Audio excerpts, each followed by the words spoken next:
आज का ये वीडियो क्लास 12 इंग्लिश का सबसे इंपॉर्टेंट वीडियो है। तो जितने भी स्टूडेंट 24 फरवरी को 12th इंग्लिश का पेपर देने वाले हैं वो आज के इस वीडियो को शुरू से लेकर लास्ट तक देखेंगे, क्योंकि इस वीडियो में मैं आपको बताऊंगा क्लास 12 इंग्लिश के उन सभी महत्वपूर्ण लॉन्ग क्वेश्चंस को जो इस बार 24 फरवरी को आपके इंग्लिश के पेपर में आएंगे। देखिए स्टूडेंट, बहुत सारे स्टूडेंट कमेंट कर रहे थे सर लॉन्ग क्वेश्चन पर वीडियो बनाइए कि कौन कौन से लॉन्ग क्वेश्चन इंपॉर्टेंट हैं। तो आज के इस वीडियो में मैं आपको क्लास 12 इंग्लिश के उन सभी महत्वपूर्ण लॉन्ग क्वेश्चन को बताऊंगा जो इस बार आपके बोर्ड एग्जाम में आ सकते हैं। 99% चांस है, ठीक है। और सबसे खास बात यह है कि ये जो वीडियो होगा ये 12th इंग्लिश प्रोज का होगा, यानी कि प्रोज में जितने भी चैप्टर हैं, प्रोज में टोटल 5 चैप्टर हैं, चैप्टर 1 से चैप्टर 5 तक मैं पूरे लॉन्ग आंसर टाइप क्वेश्चन को बताऊंगा, ठीक है। आज ही मैं 7 नंबर आपका बिल्कुल पक्का करा दूंगा, तो इस वीडियो को ध्यान से देखिएगा क्योंकि जो मैं क्वेश्चन बताऊंगा उसका आंसर हिंदी मीनिंग के साथ बताऊंगा। देखिए कौन कौन से चैप्टर होंगे, सबसे पहले इसको जान लीजिए। सबसे पहले हम पढ़ेंगे द लास्ट लेसन चैप्टर के क्वेश्चन को, फिर दूसरा चैप्टर है लॉस्ट स्प्रिंग, तीसरा है डीप वाटर, चौथा है द रैट ट्रैप, पांचवा है इंडिगो। इन पांचों चैप्टर के लॉन्ग क्वेश्चन को हम इस वीडियो में पढ़ेंगे, इससे बाहर कुछ नहीं आएगा। तो सबसे पहले इस वीडियो को लाइक कर दीजिएगा, चैनल पर नए चैनल को सब्सक्राइब कर लीजिएगा ताकि सभी वीडियो आपको टाइम से मिलते रहे। तो चलिए स्टार्ट करते हैं। सबसे पहले हम पढ़ेंगे द लास्ट लेसन चैप्टर के लॉन्ग क्वेश्चन को, ठीक है। इनको तैयार करके ही जाइएगा। तो चलिए देखते हैं। तो सबसे पहला क्वेश्चन जो हमारा है ये हमारे फर्स्ट चैप्टर से है, द लास्ट लेसन। देखिए चैप्टर तो फर्स्ट है लेकिन नाम इसका है द लास्ट लेसन। देखिए क्वेश्चन क्या है कि why was it so difficult for the teacher to leave his school, यानी कि एम हेमल जी स्कूल छोड़कर जा रहे हैं। तो यहां पर पूछा जा रहा है कि why was it so difficult, यह इतना कठिन क्यों था for the teacher to leaving his school, यानी कि टीचर को अपना स्कूल छोड़ने के लिए, यानी कि टीचर का अपना स्कूल छोड़ना इतना कठिन क्यों था, आखिर वो क्यों स्कूल नहीं छोड़ना चाहते थे। तो देखिए क्या है, M Hamel was a good teacher, M Hamel एक अच्छे शिक्षक थे। He had been in this school for 40 years, वे लगभग 40 साल से इस स्कूल में थे, ठीक है। He loved his garden very much, वो अपने बगीचे से बहुत प्यार करते थे, यानी कि स्कूल में जो बगीचा था उससे वो काफी ज्यादा प्यार करते थे। देखिए मैं एक ही बार बताऊंगा, ध्यान से समझ लीजिएगा, ठीक है। देखिए वो बगीचा कहाँ था, it was outside the window and his class was in front of him, यानी कि जो वो बगीचा था वो खिड़की के बाहर था और जो उनकी क्लास थी वो उसके सामने थी, ठीक है। समझ में आया। आगे देखिए क्या है, the same desk and benches bear there in the classroom, यानी कि सेम वही डेस्क और बेंच क्लासरूम में रखे हुए थे। Only they had been worn smooth, मतलब उन्हें थोड़ा बहुत चिकना कर दिया गया था, ठीक है। चिकना कर दिया गया था, यानी कि थोड़ा सा सही कर दिया गया था मिस्त्री के द्वारा। आगे देखिए, he had planted the hope wine himself, उन्होंने खुद एक होप वाइन भी लगाया था वहां पर, ठीक है। आगे देखिए, everything thing around him a very long and close association with him, यानी कि वहां पर देखिए एवरीथिंग, वहां की हर एक चीज से, ठीक है, अराउंड हिम उसके चारों ओर, हैड ए वेरी लॉन्ग, उनके पास एक बहुत लंबा एंड क्लोज एसोसिएशन और बहुत क्लोज संबंध था, मतलब वहां की जितनी भी वस्तुएं थी उनके साथ जो एम हेमल है उनका बहुत लंबा और घनिष्ठ संबंध हो चुका था, ठीक है। मतलब बहुत प्यार करने लगे थे उन सब चीजों से, क्योंकि 40 साल वहां पर उन्होंने गुजारा था, ठीक है। हम कहीं टहलने चले जाते हैं, 10-15 दिन रहेंगे, कोई हमें अच्छे पसंद आ जाता है, कोई व्यक्ति हमें बहुत अच्छा लगने लगता है, ठीक है, मतलब प्रेम हो जाता है, वैसे उनको भी हो गया था। आगे देखिए, his sister was busy packing, जब वो स्कूल छोड़कर जाने लगे तो क्या हुआ, his sister was busy packing in the room above, यानी कि उनकी जो बहन है वो ऊपर वाले कमरे में पैकिंग में व्यस्त थी, मतलब कपड़े लत्ते पैक कर रहे थे कपड़े उनके, ठीक है। He could hear his sister moving out, वो अपने बहन को इधर उधर घूमते हुए सुन सकता था, इधर उधर चलते हुए, ठीक है। It was very difficult for him to disclose himself from all this thing for they had been part and parcel of his life, यानी कि देखिए इट वॉज वेरी डिफिकल्ट, ये बहुत कठिन था, फॉर हिम टू डिस्क्लोज, यानी कि सबसे अलग करना हिमसेल्फ खुद को, फ्रॉम ऑल दिस थिंग उन सभी वस्तुओं से, for they had been part and parcel of his life, जो उनके जीवन के एक अहम हिस्सा बन चुके थे। तो देखिए उनके लिए इन सभी चीजों से खुद को अलग करना बहुत मुश्किल लग रहा था, ठीक है। इसीलिए वो स्कूल छोड़कर नहीं जाना चाहते थे, क्योंकि बहुत प्रेम हो गया था उनके, क्योंकि वहां की हर एक चीज उनके जीवन का एक हिस्सा थी, ठीक है। Everyone was sad at his leaving the school, और वहां के सभी लोग उनके स्कूल छोड़ने से बहुत दुखी थे। ठीक है, इसीलिए वो स्कूल छोड़कर नहीं जाना चाहते थे। जो क्वेश्चन था कि why was it so difficult for the teacher to leave his school, यानी कि अध्यापक के लिए स्कूल छोड़ना इतना कठिन क्यों था। तो देखिए मैं एक बार फिर से बता देता हूँ वैसे, ठीक है। देखिए एम हेमल बहुत अच्छे टीचर थे, वहां जो है वहां के बगीचे से उनसे बहुत प्रेम था, ठीक है। वहां के सब कुछ बहुत प्रेम था, उन्होंने होप वाइन भी खुद लगाया था, बहुत ज्यादा घनिष्ठ संबंध था वहां की हर एक चीजों से, ठीक है। और इसीलिए वो स्कूल छोड़कर नहीं जाना चाहते थे, मैंने एक बार बता दिया, ठीक है। तो ये पहला क्वेश्चन था, समझ में आ गया। चलिए दूसरा देखते हैं। अब देखिए जो दूसरा क्वेश्चन हमारा है क्या है, देखिए दूसरे चैप्टर से है, लॉस्ट स्प्रिंग से। देखिए describe the life of rag pickers in Seemapuri, यानी कि जो सीमापुरी में रहने वाले कूड़ा बीनने वाले लोग हैं उनके जीवन का वर्णन करो, आखिर उनका जीवन कैसा है। देखिए एक एक चैप्टर के मैं एक एक लॉन्ग क्वेश्चन बताऊंगा, ये ध्यान रखिएगा, ठीक है। एक चैप्टर का मैं बता चुका, अब दूसरे चैप्टर का, यानी कि describe the life of rag picker in Seemapuri, यानी कि सीमापुरी में कूड़ा बीनने वाले के जीवन का वर्णन करो। तो देखिए Seemapuri is a settlement of more than 10,000 rag picker, यानी कि सीमापुरी जो है ये 10,000 से भी अधिक कचरा बीनने वालों की एक बस्ती है। सेटलमेंट का मतलब बस्ती। It is a place on the periphery of Delhi, ये जगह जो है ये दिल्ली के किनारे एक जगह है, ठीक है, दिल्ली के किनारे स्थित है। Those who live here are squatters who came from Bangladesh in 1971, यानी कि दोज वहां पर हु लिव हियर जो यहाँ रहते हैं आर स्क्वैटर्स, वो क्या है, अवैध निवासी हैं, यानी कि बाहर से आए हुए लोग हैं। Who came from Bangladesh in 1971, जो 1971 में बांग्लादेश से आए थे। तो जो लोग यहाँ रहते हैं वे अवैध निवासी हैं जो 1971 में बांग्लादेश से आए थे, ठीक है, मतलब वही लोग हैं। आगे देखिए rag pickers live in structure of mud, यानी कि कूड़ा बीनने वाले लोग जो है वो घर से बने मिट्टी से बने घर में रहते हैं। क्या करें, गरीबी है, क्योंकि कूड़ा बीनकर वो किसी तरह अपना पालन पोषण करते हैं, ठीक है। They have roofs of tin and tarpaulin, यानी कि उनकी जो छतें हैं वो टीने और टारपोलिन का मतलब क्या होता है, जो तिरपाल होते हैं, ठीक है, उससे बना हुआ है, जो पल्लियां होती हैं, ठीक है, मतलब उनका घर मिट्टी का है, उनके जो छतें हैं वो टीन और टारपोलिन से मिलकर बने हैं, ठीक है। आगे देखिए there is no sewage draining और रनिंग वाटर, यानी कि वहां पर कोई भी सीवरेज नहीं है या ड्रेनिंग या बहता पानी वहां पर नहीं है, ठीक है। आगे देखिए they live here without an identity, वो यहाँ बिना किसी पहचान के रहते हैं, मतलब उनकी कोई पहचान नहीं है। हम लोगों से कहा जाए कि आप इंडियन है, प्रूफ करो, तो आधार कार्ड दिखाएंगे, उनके पास है ही नहीं तो क्या दिखाएंगे। एंड विदाउट परमिट, और बिना किसी परमिशन के वो रहते हैं, मतलब वे बिना किसी पहचान के और बिना किसी परमिशन के रहते हैं। Food is more important for them than their identity, यानी कि भोजन जो है उन्हें उनकी पहचान से ज्यादा महत्वपूर्ण है। पहचान लेकर वो क्या करेंगे, भोजन मिलना चाहिए, क्योंकि उन्हें जिंदा भी रहना है, ठीक है। आगे देखिए children grew up to become partner in survival, यानी कि वहां के जो बच्चे बड़े होते हैं वो बड़े होकर अपने माता पिता का साथ देते हैं। माता पिता कूड़ा करकट बीनते तो वो भी उसी काम में लग जाते। देखिए children grow up to become partner in survival, यानी कि उनके बच्चे बड़े होकर अस्तित्व में अपने माता पिता के भागीदार बनते हैं, ठीक है। वो क्या करते हैं, देखते हैं जो लोग वहां जाते हैं वो देखते हैं एन आर्मी ऑफ बेयरफुट, यानी कि नंगे पैरों की एक सेना, चिल्ड्रन बच्चों की, एपियर दिखाई देती है इन द मॉर्निंग, सुबह में, विद देयर प्लास्टिक बैग्स, अपने प्लास्टिक बैग के साथ, ऑन देयर सोल्जर, अपने कंधों पर। तो अगर आप वहां जाएंगे तो सुबह नंगे पांव के बच्चों की फौज कंधे पर प्लास्टिक की थैलियां लिए नजर आती है, मतलब वो ढूंढते हैं कुछ खाने पीने के लिए, कुछ कूड़ा कचरा ढूंढते हैं जिसके बदले में उन्हें पैसे मिल सके। आगे देखिए गार्बेज हैज ये डिफरेंट मीनिंग फॉर चिल्ड्रन, मतलब कूड़ा करकट का अर्थ बच्चों के लिए कूड़ा करकट का एक दूसरा ही अर्थ है। For them it is wrapped in wonder, यानी कि उनके लिए ये एक आश्चर्य से भरी चीज है कि अरे भैया कूड़ा करकट है, क्या पता इसमें कुछ मिल जाए, तो उनके लिए ये आश्चर्य में लिपटा हुआ है, ठीक है।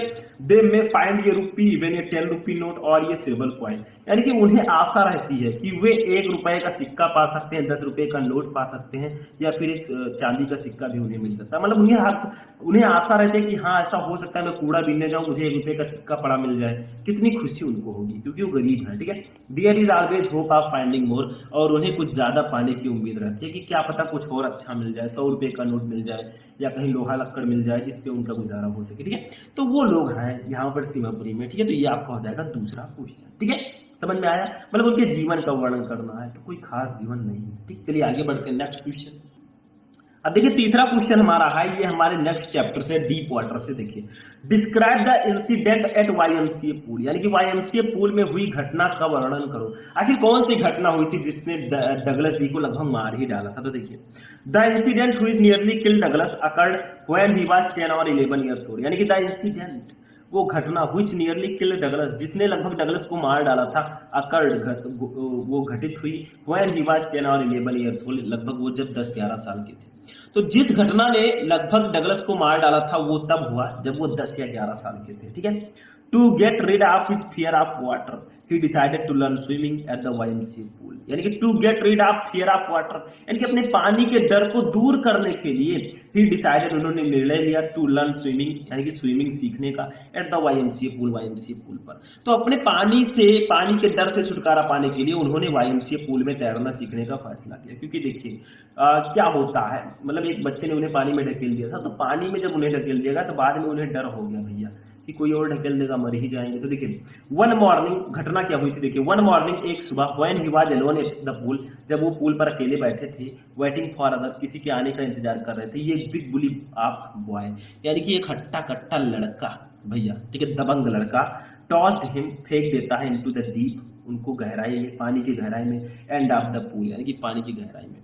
यानी कि एक दिन जब वो सुबह एक पूल में अकेले, पूल के किनारे अकेले बैठे थे, किसी की प्रतीक्षा वो कर रहे थे, तब एक लड़के ने, एक हट्टे कट्टे लड़के ने उन्हें पूल के गहरे पानी में फेंक दिया। मतलब कोई दुश्मनी नहीं थी, लेकिन वो कितना शरारती बच्चा था।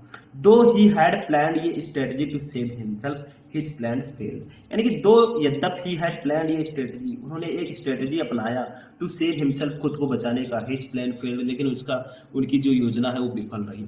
तो हालांकि उन्होंने खुद को बचाने के लिए एक रणनीति बनाई, एक स्ट्रेटजी बनाई, लेकिन वो भी फेल हो गया। He went down to the bottom and became panicky, ठीक है, मतलब वो जो है पानी के तल पर, पानी की सतह पर आने के लिए उन्होंने कड़ा संघर्ष किया। मतलब क्या हुआ, वो नीचे गए लेकिन वो घबरा गए, वो पैनिक हो गए। Thrice he struggled hard to come to the surface, मतलब उन्होंने तीन बार उन्होंने सतह पर आने के लिए कड़ा संघर्ष किया, बट फेल्ड इस टाइम, लेकिन वो हर बार असफल रहे।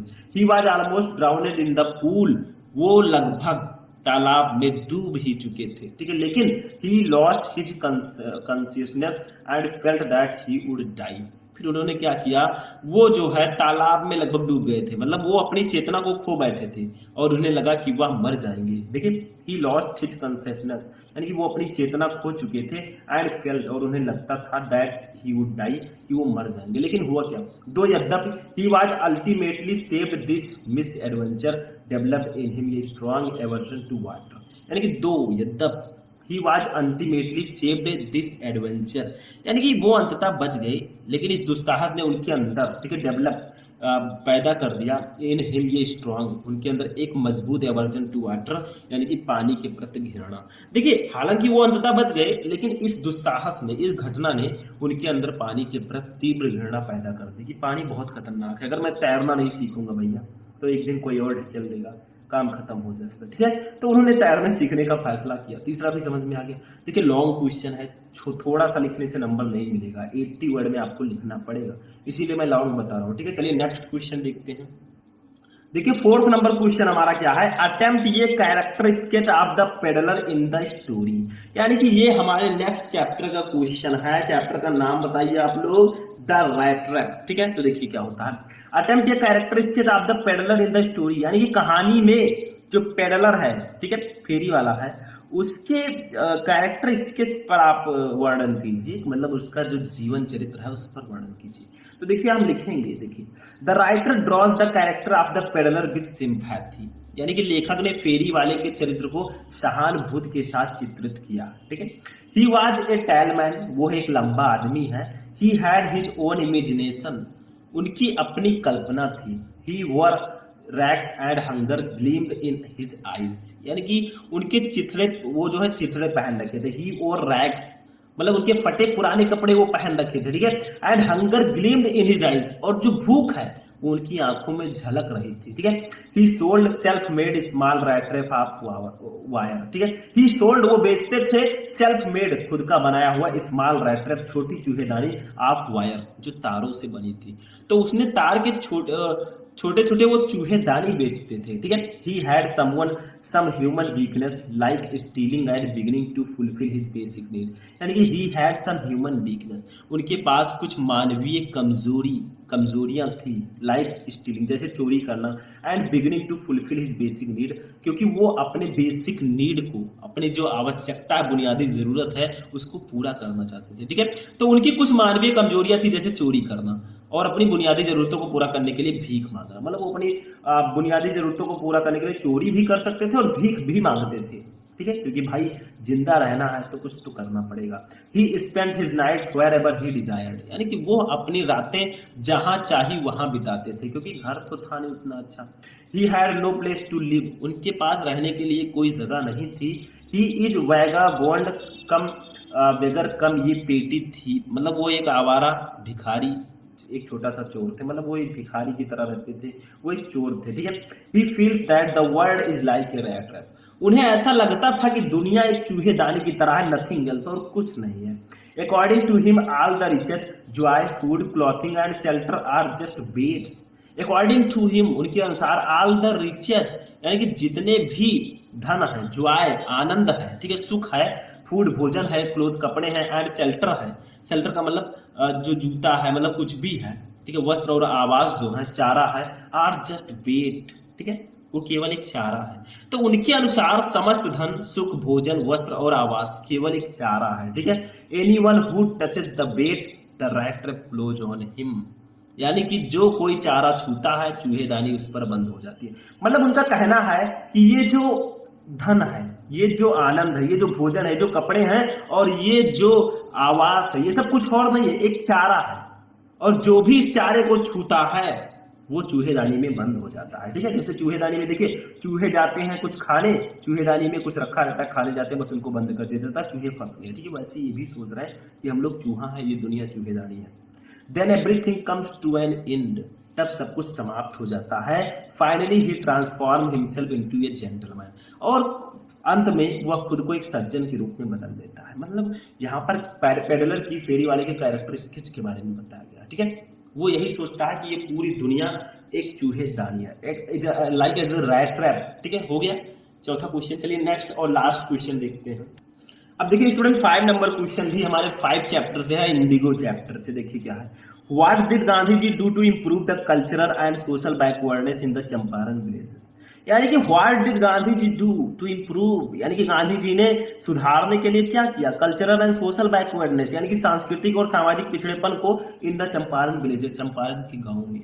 तो गांधी जी ने चंपारण के गांव में सांस्कृतिक और सामाजिक पिछड़ेपन को सुधारने के लिए क्या किया, मतलब वहां की जो सामाजिक और सांस्कृतिक पिछड़ापन है उसको दूर करने के लिए उन्होंने क्या किया। तो देखिए, he saw the cultural and social backwardness in the Champaran villages, यानी कि ही सॉ, उन्होंने देखा, the cultural and social backwardness, यानी कि सांस्कृतिक और सामाजिक पिछड़ापन इन द चंपारण विलेजेस, चंपारण के गांव में। तो उन्होंने चंपारण के गांव में सांस्कृतिक और सामाजिक पिछड़ेपन को देखा। He wanted to do something about it immediately, वो इसके बारे में तुरंत ही कुछ करना चाहते थे। फिर उन्होंने क्या किया, Mahadev Desai and Narhar Patrika, two young man join Gandhi ji as discipline, यानी कि महादेव देसाई और नरहर पत्रिका, 2 युवा, टू यंग मैन ज्वाइन, उन्होंने ज्वाइन किया गांधी जी को एज डिसिप्लिन, एक शिष्य के रूप में। मतलब महादेव देसाई और नरहर पत्रिका 2 युवक गांधी जी के शिष्य के रूप में शामिल हुए, मतलब वो शिष्य बनकर गांधी जी का रहने लगे। आगे देखिए, even their wives volunteered for this work, यानी कि इवन दियर वाइफ्स, उनकी पत्नियां भी वॉलंटियर्ड, वो स्वेच्छा से आगे आई, फॉर द वर्क, इस काम के लिए। तो उनकी पत्नियां भी इस काम के लिए स्वेच्छा से आगे आई, वो भी अपने पतिदेव का साथ देने आ गई। ठीक है, many more came from Bombay, Poona and other distance part, यानी कि मैनी मोर केम, बहुत सारे लोग आए, फ्रॉम बॉम्बे, बॉम्बे से, पूना से, एंड अदर डिस्टेंस पार्ट, और अन्य दूसरे हिस्सों से। तो बंबई, पूना और अन्य दूसरों हिस्से से भी और कई लोग आए। Gandhi ji son Devdas also join him, Gandhi ji के पुत्र देवदास ने भी उनका साथ दिया, उनको ज्वाइन किया। Primary schools were open in 6 villages, 6 गांवों में प्राइमरी स्कूल खोले गए, मतलब जो प्राथमिक विद्यालय होते हैं वो भी खोले गए। और Kasturba taught cleanliness and sanitization, यानी कस्तूरबा ने साफ सफाई और स्वच्छता की शिक्षा दी। कस्तूरबा कौन थी, गांधी जी की पत्नी थी कस्तूरबा। ठीक है, तो ये था हमारा 5 नंबर क्वेश्चन। तो भैया आज का ये वीडियो हमारा यहीं पर फिनिश होता है।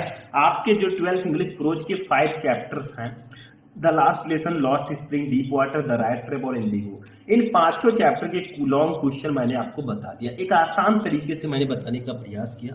कितने स्टूडेंट इन क्वेश्चंस को समझ चुके हैं और कितने स्टूडेंट को ये क्वेश्चन पहले से पता था? कमेंट करके बता दीजिएगा, इस वीडियो को लाइक कर दीजिएगा, चैनल को सब्सक्राइब कर लीजिएगा। तो चलिए मिलते हैं नेक्स्ट वीडियो में नेक्स्ट टॉपिक के साथ, तब तक के लिए जय हिंद।